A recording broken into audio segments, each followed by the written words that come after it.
Changing your profile picture on Slack is a straightforward process. Follow these steps to update your image and personalize your account. Step 1. Open Slack.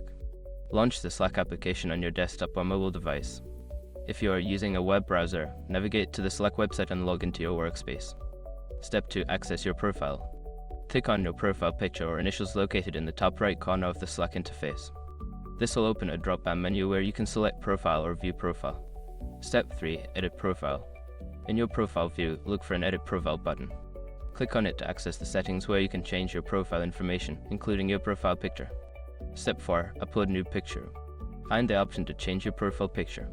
Click on the current image or the placeholder icon, and then select the upload image to choose a new picture from your device. Make sure the image meets any size or format requirements. Step 5. Save changes.